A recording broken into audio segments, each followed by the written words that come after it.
பன்னீர் gravy எப்படி செய்வது?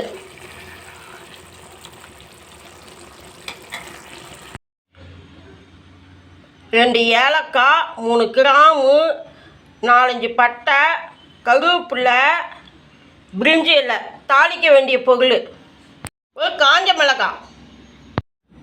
தேவையான எண்ணெய் விட்டுட்டேன். 2 டேபிள் ஸ்பூன் இருக்கும். 2 டேபிள் ஸ்பூன் எண்ணெய் விட்டுருக்கேன். தாளிக்க வேண்டிய பொருளை போட்டுக்கலாம்.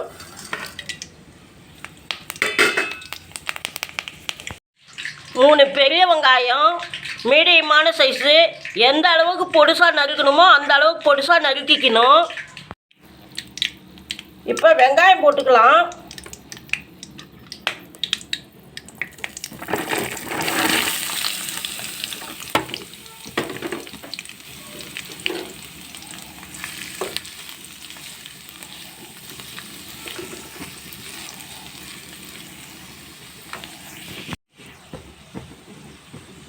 இப்போ இஞ்சி பூண்டு பேஸ்ட்டு 1 டேபிள் ஸ்பூன் இருக்கும், போட்டுக்கிறேன். இதையும் நல்லா கலந்து விடணும்.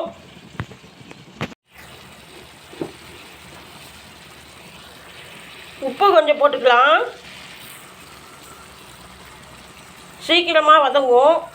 கிரேவிக்கும் தேவையான உப்பு போட்டுக்கலாம். மிளகாத்தூள் போட்டுக்கலாம்.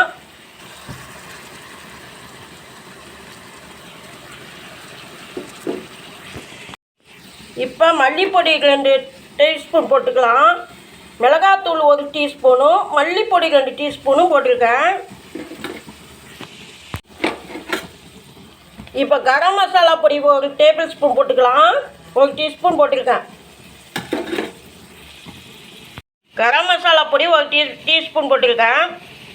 2 தக்காளி அரைச்சி விழுது போட்டுக்கலாம்.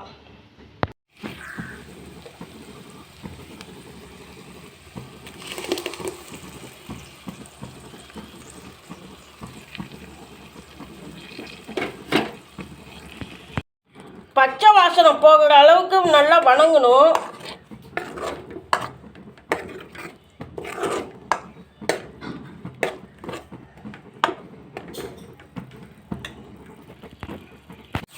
இப்போ அரைச்ச விழுது மிக்சியை கழுவின தண்ணி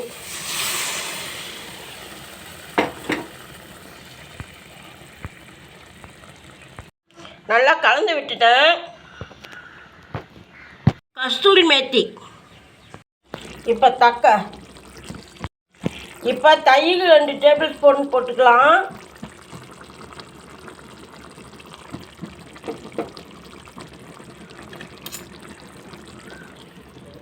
நல்லா கலந்து விட்டுக்கலாம்.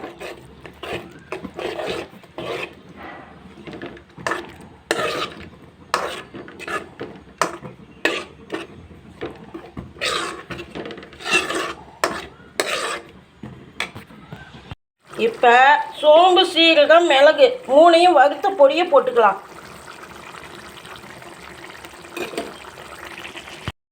இப்போ கஸ்தூரி மேத்தியை போட்டுக்கலாம்.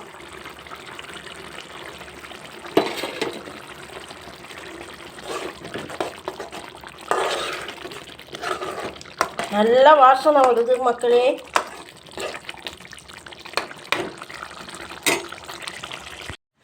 கிராம் பன்னீரை குட்டி குட்டியாக கட் பண்ணியிருக்கேன். இப்போ பன்னீரை போட்டு கலந்துக்கலாம்.